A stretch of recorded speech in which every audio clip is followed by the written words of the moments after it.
Hey everybody, it's Chad from Stick's blog. I'm Stick, and today I want to talk about these little pocket profile maps from MapDana. Yesterday I actually posted a video and a blog write-up on basically items that I carry in my pocket, and of course these little maps is what I generally carry in my pocket when I'm on a hike.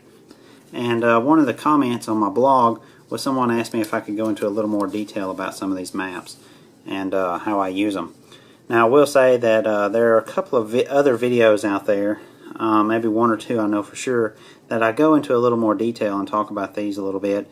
However, they're just somewhere in the mix of all the rest of them. So I decided that I would just kind of go ahead and do a quick little video and just kind of briefly go over these maps and why I like them and how I use them.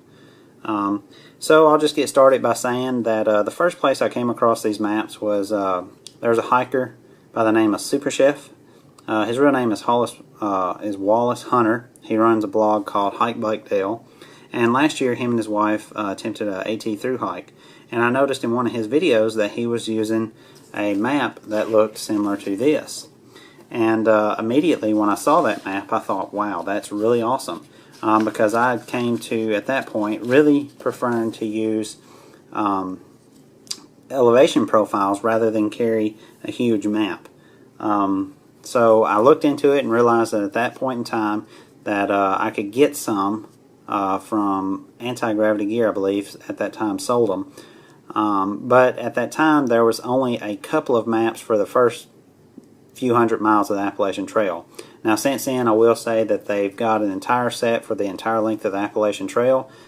They have one for the entire length of the Benton McKay Trail as well as the JMT. And as far as I know, those are the only 4 trails that they have these pocket profile maps for. So anyway, after I realized what they were, I ended up ordering some, and I came to really like them. The way I like to do my hikes is before I leave, of course, I'll take a map such as this Nat Geo Trails Illustrated map, and I'll just kind of, just look around, look at the map, see what my options are for bailout plans, stuff like that, see what's going to be around, and kind of, match that up with these maps and see what it is that I have to work with just in case I need a bailout or something like that.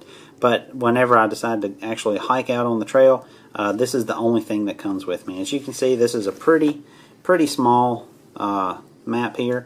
It's only 3 pages wide. It weighs 0.2 ounces. It is printed on a waterproof, tear-proof paper. So it's a pretty durable little product, actually. And especially for a thru hiker, if you're thru hiking the Appalachian Trail, these generally cover up to, about 80 miles, somewhere around about that area, maybe a little more, maybe a little less. But these would easily be able to stand up to the few days that it would take a thru hiker to cover the miles that are on these maps. So for what they are, I think they're really well. And I will say too, I believe they're about $2.95 at Anti-Gravity Gear. And if all you do is order just one of them, you can get them for like $1 shipping. However, you can order the whole set for a little bit more money, or you can just order them one at a time. I chose to order them one at a time. Obviously, I only have 3 of them here. As you can see here, I have AT number 1, which covers the Georgia section. AT number 2, which covers the North Carolina section, and this actually goes right up to the Great Smoky Mountain National Park. And then number 3 actually covers the AT through the Great Smoky Mountain National Park. So those are the 3 that I have so far.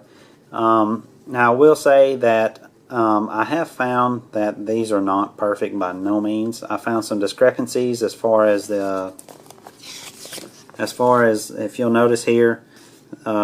As with most elevation profile maps, they'll have little lines that run horizontally across the elevation, and each line represents a certain number. I found specifically on, let's see if I can find it, here on the Great Smoky Mountain National Park, these numbers aren't quite right. Because if you'll look right here, if you'll follow that line that says for 3,000, which goes between the E and the A on Great, if you'll follow that line for 3,000, you'll notice that the line is actually above the little 3,800 there. So these lines on this are completely off. I mean, they're not even close. So I learned that while doing the hike through the Smokies, or at least most of the Smokies, I learned that I went by these numbers right here rather than the lines. The lines were completely false.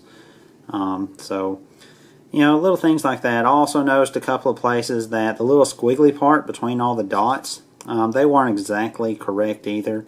I don't know if it's just because these are compressed into 3 little pages and they just don't have enough time to accurately portray what the elevation really is.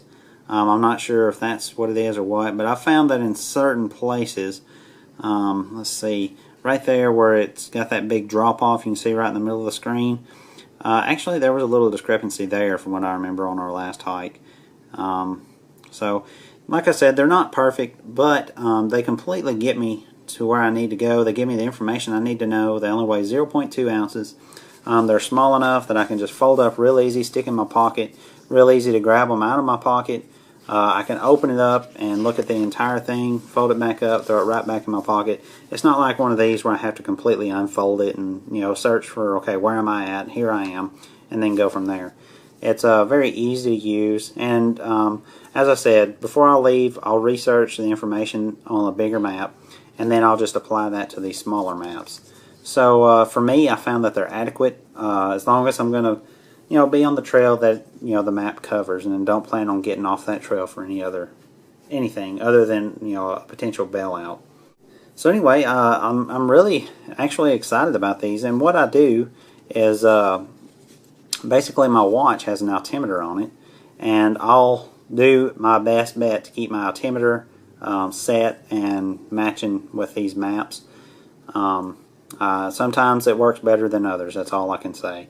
But I really like it because I can look at my watch, I can pull this map out, I can look at my elevation that I'm at, and then I can judge by some of the other places that I know I've already passed, and then I can kind of get an idea of where I am on the map. And for me, that's a little bit easier. You know, it's quick, it's easy, and for the most part, it's pretty accurate. So I've been pretty happy with this system overall. So anyway, like I said, I know you can get these at Anti-Gravity Gear for just a couple of bucks. If you're interested, I highly suggest you pick one up. You know, if you think it's something that might, you know, be applicable for your needs. So, like I said, I'm not saying that there are tons of information like you would find in this map, but for me, they work out great. But anyway, if you have any comments or questions, feel free to post them below, and I'll do my best to get back to you and answer those questions. And like I said, also, you can go to antigravitygear.com, and you can, they sell all the map sets for these little pocket profile maps, and you can get your own if you're interested in them. Anyway, I appreciate you watching, and I'll talk to you next time. See ya.